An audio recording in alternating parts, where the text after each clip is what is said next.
but against a background of attacks on pay and conditions in local government, especially related to the single status agreement. Our next speaker, Kaz, is as branch secretary of Greenwich Unison, and that branch have defied that background.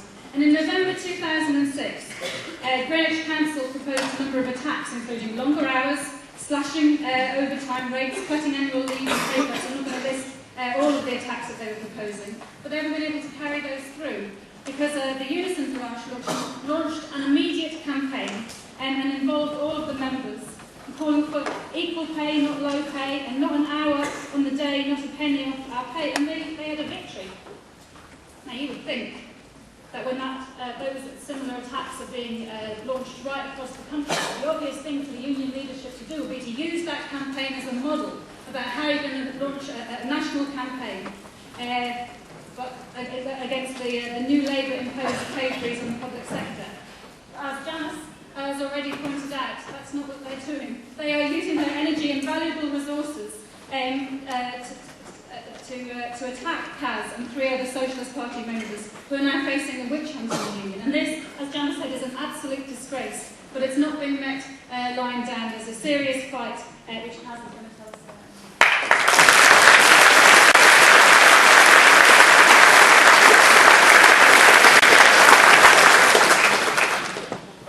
Brothers and sisters, it is the case that on the 24th of November, myself and 3 other comrades will be facing a disciplinary hearing. Not from our employers, but from our own trade union. Now, I expected at some point after 12 years as the branch secretary, my employer might have a go at me, but I didn't expect the trade union to do it. But I will say this, we are guilty of something. We are guilty of demanding that the unions break with New Labour. We are guilty of demanding the election of all union officials. We are guilty of demanding democracy, not bureaucracy.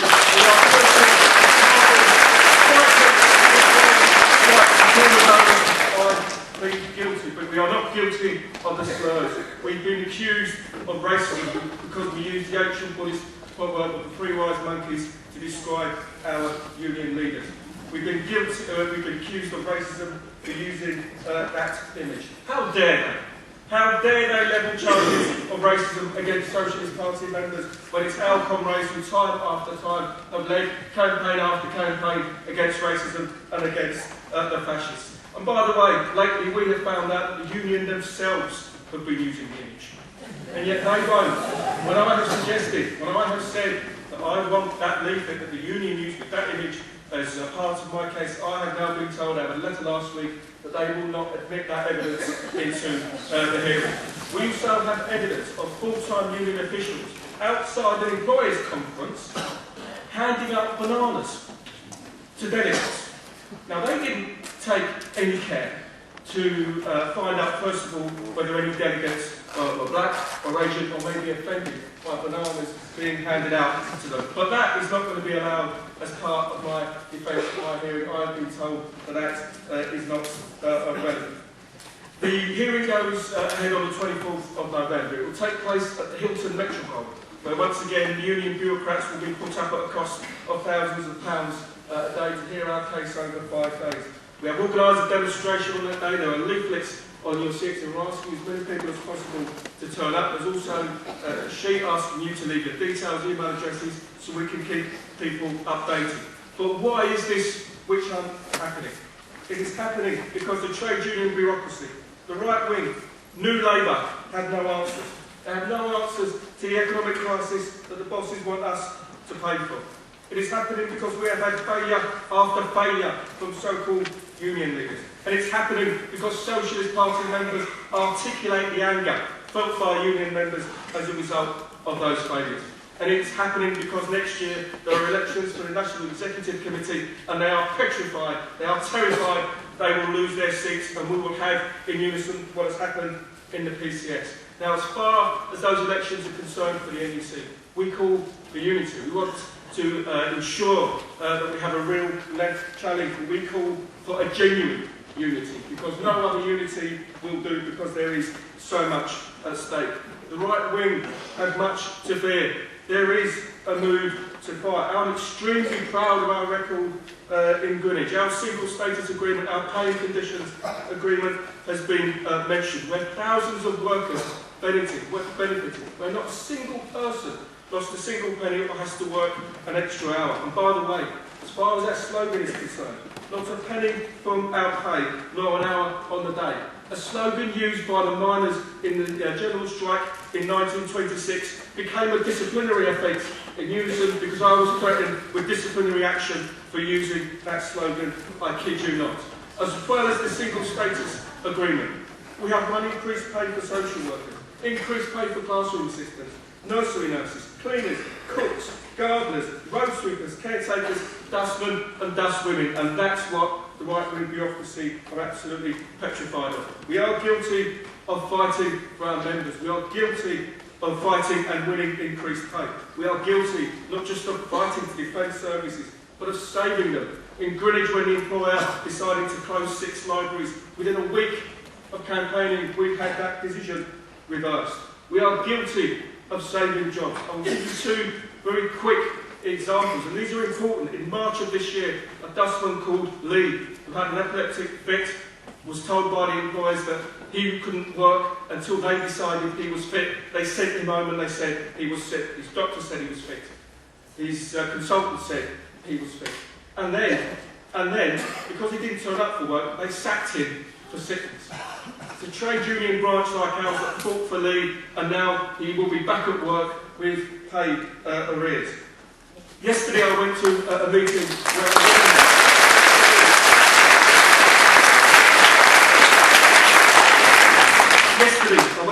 with somebody called not Lee, but Leah, who is a woman, who was sacked by her employer yesterday for one reason and for one reason alone, because she is pregnant.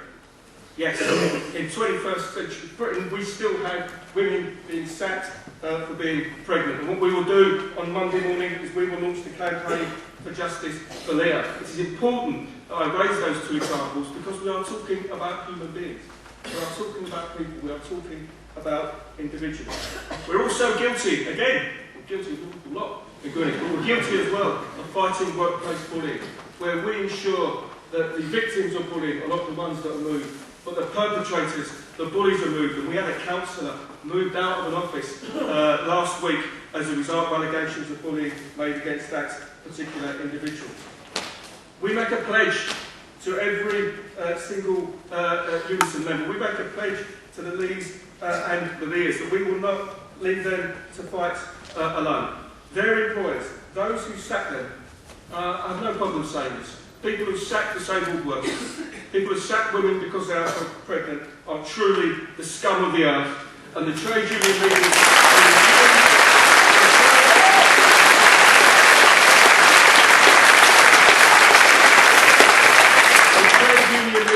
who refuse to stand up to those bosses are not much better and are not far behind. While they are the scum of the earth, it's the Lees and the Lears who are the salt of the earth. And as I said, I make a pledge to all Unison members, witch hunt or not, we will not leave you to fight alone. We've been victorious in Greenwich precisely because we are socialists. It's because we are socialists that we will fight on behalf of our members. Because we are members of the Socialist Party, we're now being attacked by those who side with the bosses over the workers. Make no mistake, this is a political attack, a witch hunt against the Socialist Party. But because we are socialists, we are confident we can be victorious. We will continue to defend every past gain while fighting for future concessions for workers. We've shown the way. We can lead by example. And at the same time, we'll be fighting for a better future. We'll be fighting to build the forces that will usher in a new, better, fairer society. Forces that will sweep away the bosses' lackeys who inhabit our units, that will sweep away the witch hunters, the betrayers and the cowards. We are building the forces that will bring a socialist society, forces that will bring a socialist future. And I urge anybody who has not yet already done so to join us in that struggle tonight. Thank you very much.